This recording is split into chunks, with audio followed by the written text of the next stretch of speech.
गजर आहे लाडकी बहीण सध्या सगळ्यात लोकप्रिय योजना, खास महिलांसाठी आपल्या राज्य सरकारद्वारा अनेक योजना राबविण्यात येत आहेत आणि त्याचा लाभ सर्वसामान्य लोकांना मिळावा आणि आपला देश प्रगतशील व्हावा यासाठी जसं बाबासाहेबांनी दुर्बल घटकांना प्रबळ करण्यासाठी आरक्षण चालू केलं तसंच या योजना राबविण्यात येत आहेत। पण आपण आपलं कर्तव्य विसरू नये हेच या गजराच्या माध्यमातून सांगण्याचा प्रयत्न करीत आहे। ऐका। असा माझा भाऊ देईल खटल्यावरी खाऊ, असा माझा भाऊ देईल खटल्यावरी खाऊ, चिंता त्याला माझ्या संसाराची, चिंता त्याला माझ्या संसाराची, लाडकी मी बहीण दादाची, लाडाची लाडकी मी बहीण दादाची, लाडकी मी बहीण दादाची, लाडाची लाडकी मी बहीण दादाची, लाडकी मी बहीण दादाची, लाडाची लाडकी मी बहीण दादाची। असा माझा भाऊ देईल खटल्यावरी खाऊ, असा माझा भाऊ देईल खटल्यावरी खाऊ, चिंता त्याला माझ्या संसाराची, चिंता त्याला माझ्या संसाराची, लाडकी मी बहीण दादाची, लाडाची लाडकी मी बहीण दादाची, लाडकी मी बहीण दादाची, लाडाची लाडकी मी बहीण दादाची, लाडकी मी बहीण दादाची, लाडाची लाडकी मी बहीण दादाची। ओ लाडाची बहीण असा माझा भाऊ, दादाची लाडकी बहीण।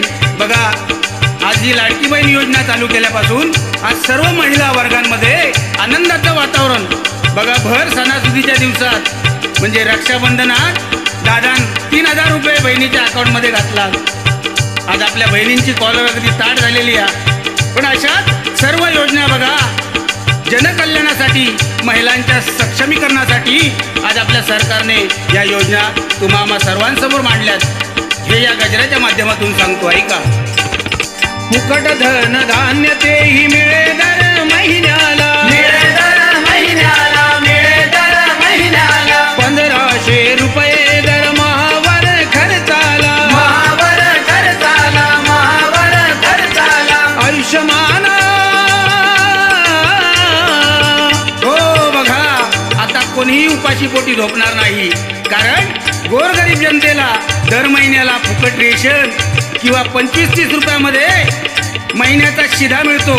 कामाची काय गरज, शेतीची काय गरज, आणि त्याच्यात आता ताईच्या खात्यात 1500 रुपये येऊ लागलेत। लय बरा केला नाही हो, सरकारचे आभार मानूचे तेवढे थोडे।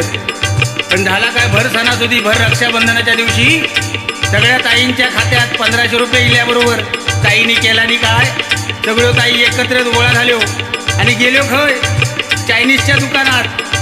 पण बरा, त्यांच्या जीवाची मजा त्यांनी तरी मजा कधी करायची। आणि बघा, आता आजाराची पण कोणाक चिंता नाही, कारण प्रत्येकाच्या खिशात सरकारने आयुष्यमान कार्ड दिला ना। बघा, 5 लाखापर्यंत प्रत्येकाचा हा विमा काढून दिलाय। आता खयच्याच आजाराची चिंता नाही बघा। आयुष्यमान असता चिंता नाही आजाराची, लाडकी अहो लाडकी मी बहीण दादाची, लाडाची लाडकी मी बहीण दादाची, लाडकी मी बहीण दादाची, लाडाची लाडकी मी बहीण दादाची, लाडकी मी बहीण दादाची, लाडाची लाडकी मी बहीण दादाची, लाडकी मी बहीण दादाची, लाडाची लाडकी मी बहीण दादाची। अर्ध तिकीट माहेरची वाट झाली सोपी, वाट झाली सोपी, वाट झाली सोपी, पोषण आहार बाळ सुखे जाती झोपी, सुखे जाती झोपी, सुखे जाती झोपी, मिळेल घरकुला। हो बघा, आता ताईची तिकीट पण अर्धी झाली आहे, त्यामुळे माहेर जवळ येईल। आता उठसूट पहिला तसा असायचा, माहेरात जावता झाला तर नवऱ्याच्या समोर हात पसरूच लागायचे, पण आता ती परिस्थिती राहिली नाही। बरं, आता काय झाला, वाईट जरी भांडण झाला तरी बायको पिशी भरता आणि माहेरात सुटता, कारण अर्धी तिकीट हा. हो बघा, त्या दिवशी असाच झाला हो. एसटीतनं प्रवास करीत होतोय. एक बाई चढली, तिच्याबरोबर 3 पोरा. आता तिघांका एका सीटवर बसवला आणि आपण बाजूक बसली. तवसर थैसून मास्तरीले कंडक्टर भाऊ आणि तिकीट विचारतायत. तवसर बाई म्हणाली, आमच्या सगळ्यांचं हाफ तिकीट द्यावा, 4 हाफ तिकीट द्यावा. आता 4 हाफ तिकीट दिल्या देवा म्हटल्याबरोबर मास्तर बघूक लागले, तुमचा बाईनो ठीक आहे हाफ तिकीट, पण हे जे बसले त्यांची वया किती हत? तवसरबाई म्हणतात, तो कोपऱ्यात जो पुढे पारीवर बसलो हा त्याचा वय 7 वर्षा, त्याच्या बाजूक जो बसलो हा त्याचा वय 6.5 वर्षा आणि त्याच्या बाजूक जो शेवटात बसलो हा त्याचा वय 6 वर्षा. तवसर मास्तरांनी डोके हात लावला नो. मास्तर म्हणतात, बाईनू निदान तिघांची वया सांगताना तरी तेवढा 9 महिन्याचं अंतर ठेवा. तवसर बाई म्हणता, हो मी जरी शाळेत गेले नाही तरी माका तेवढं अंदाज बरोबर कळता. म्हणालो तुम्ही समजताच तसा नाही. तो जो शेवटात बसलो बारेवर तो माझ्या नंदेचो हा, त्याच्या बाजूक जो मध्ये बसलो हा तो माझ्या जावेचो हा आणि हो माझ्या बाजूक जो बसलो हा तो म्हणालो माझो जिला. अशी परिस्थिती आहे बघा. आणि त्यात आता बघा मंडळी, बाळाच्या भुकेची चिंता पण मिटली आहे. शाळेत आता पोषण आहार मिळतोय बघा. घरकुल योजनेमुळे घराची चिंता पण मिटली बघा. म्हणून म्हणतोय, मिळेल घरकुल चिंता मिटे झोपडीची लाडकी, अहो लाडकी मी बहीण दादाची, लाडाची लाडकी मी बहीण दादाची, लाडकी मी बहीण दादाची, लाडाची लाडकी मी बहीण दादाची, लाडकी मी बहीण दादाची, लाडाची लाडकी मी बहीण दादाची, लाडकी मी बहीण दादाची, लाडाची लाडकी मी बहीण दादाची.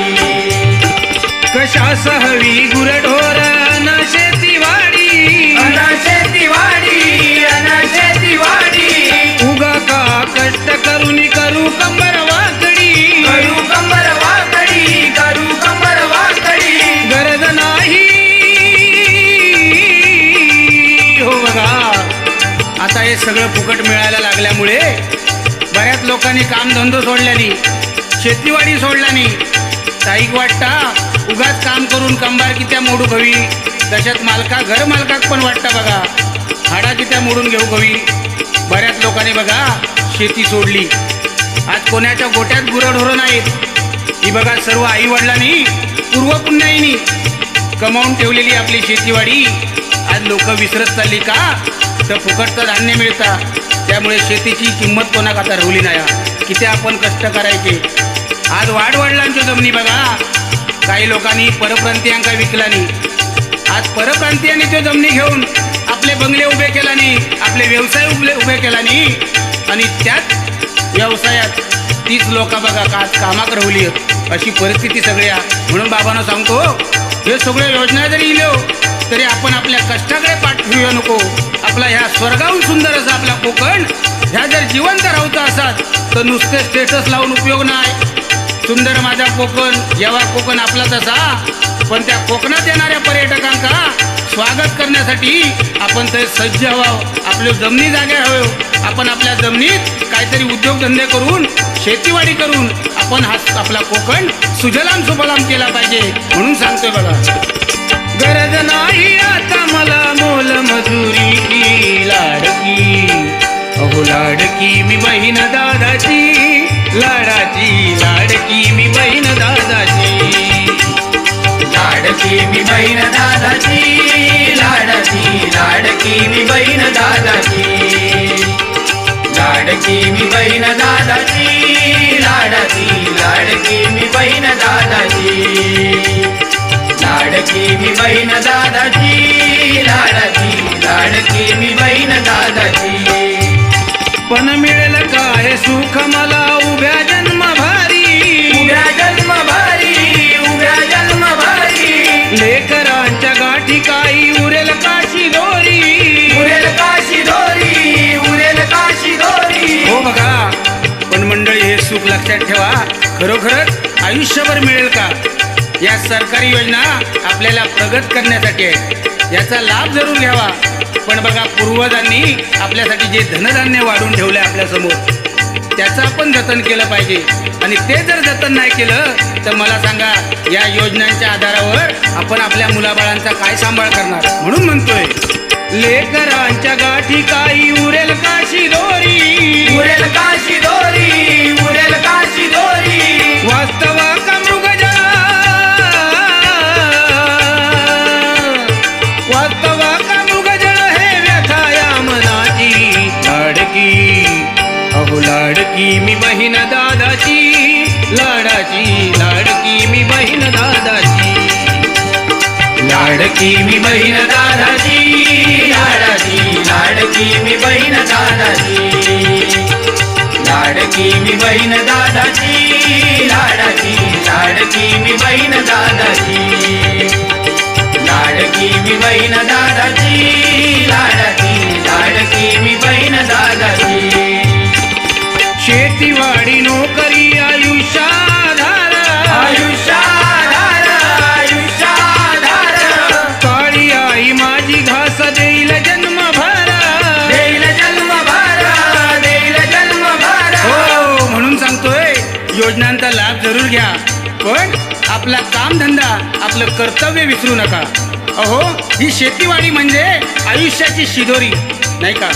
ही काळी आई आपल्याला कधीच उपाशी झोपू देणार नाही. आणि सगळ्यात चव कशाला आहे मंडळी लक्षात घ्या, सगळ्यात चव कशाची तर कष्टाच्या भाकरीला चव आहे. म्हणून म्हणतोय काळी आई माझी घास देईल जन्मभर, देईल जन्मभर, देईल जन्मभर. चवचलई नारी, चवचलई नारी कष्टाच्या भाकरीची. लाडकी अहो लाडकी मी बहीण दादाची, लाडाची लाडकी मी बहीण दादाची. लाडकी मी बहीण दादाची, लाडाची लाडकी मी बहीण दादाची. लाडकी मी बहीण दादाची, लाडाची लाडकी मी बहीण दादाची. लाडकी मी बहीण दादाची, लाडाची लाडकी मी बहीण दादाची. मेहनत नो हे साधन उदर भरण्यासाठी, उदर भरण्यासाठी, उदर भरण्यासाठी. कष्टाची वरदान खरे दीर्घायुष्यासाठी, दीर्घायुष्यासाठी, दीर्घायुष्यासाठी. हो बघा काबाड कष्ट मेहनत फक्त पोट भरण्याचं साधन नसून ते दीर्घायुष्यासाठी वरदान आहे. बघा मंडळी आपले आई वडील पूर्वज कधी व्यायामशाळेत गेले, कधी त्यांनी फिजिओथेरपी घेतला नाही ना, तरी पण 100-125 वर्ष माणसं जगली, अजून पण हयात आहेत. आपल्या आजूबाजूला कधी नजर टाकाल तर ती माणसं दिसतील बघा. का तर निव्वळ खाणं आहार, नुसत्या पेजेच्या पाण्यावर जायचो मालक शेतात, डायकुळ्याची भाजी. पण आता तसला काय राहिला नाही बाबांनो. आता जेवण झाला काय बाहेरसून जेवण येतं, घरच्या जेवणात तो कोणाक लागत नाही. जो तो चायनीज, आज या चायनीजवर जोरा पोराण टोर, अगदी मोठ्यांपासून सगळी चायनीजवर ताव मानतात. आजकाल जेवण करू कोणा कंटाळलो. पण पूर्वीची लोक बघा चांगलं घरचं अन्न खाऊन आज सुदृढ झाली बघा. कधी डायबिटीज नाही, कधी त्यांच्या हार्टचा ब्लॉक नाही. पण आता काय झाला हो, सकाळीच बायको उठवता हो मॉर्निंग वॉक का चला. मॉर्निंग वॉक काय, योगा किती करतात, तरी पण डॉक्टरच्या गोळीवर चालूच होतो. आयुष्यात डॉक्टरच्या गोळी ह्यांना चुकलो नाही कधी. पण पूर्वी काय होता, कांडण होता. आमची आव जात्यावर दळण दळायची, तो सकाळचा व्यायाम व्हायचो बघा. कधी बावड्यात ना काढण्यान पाणी वाढायची, ह्यो सगळं व्यायाम पूर्वीच्या काळात होतो. म्हणून माणसा सुदृढ आयुष्य जगली बघा. म्हणून सांगतोय योजनांचा फायदा घेता घेता अशी प्रगती करा की एक दिवस सांगा आता मला या योजना नको, मी आता सक्षम आहे. म्हणून सांगतोय मंडळी या मृगजळाची आस सोडून कर्तव्य दक्ष होऊया आणि आपण तुम्ही आम्ही आपला सगळ्यांचा विकास करून घेऊया. म्हणून म्हणतोय कष्टाची वरदान खरे दीर्घायुष्यासाठी, दीर्घायुष्यासाठी, दीर्घायुष्यासाठी. प्रमोद सांगे, प्रमोद सांगे नको आस मृगजळाची. लाडकी अहो लाडकी मी बहीण दादाची, लाडाची लाडकी मी बहीण दादाची. लाडकी मी बहीण दादाची, लाडाची लाडकी मी बहीण दादाची. लाडकी मी बहीण दादाची, लाडकी लाडकी मी बहीण दादाची, लाडकी मी बहीण दादाची, लाडकी लाडकी मी बहीण दादाची. असा माझा भाऊ देईल खटल्यावरी खाऊ, असा माझा भाऊ देईल खटल्यावरी खाऊ. चिंता त्याला माझ्या संसाराची, चिंता त्याला माझ्या संसाराची. लाडकी अहो लाडकी मी बहीण दादाची, लाडाची लाडकी मी बहीण दादाची. लाडकी मी बहीण दादाची, लाडकी लाडकी मी बहीण दादाची, लाडकी मी बहीण दादाची, लाडकी लाडकी मी बहीण दादाची, लाडकी मी बहीण दादाची, लाडकी लाडकी मी बहीण दादाची, लाडकी मी बहीण दादाची, लाडकी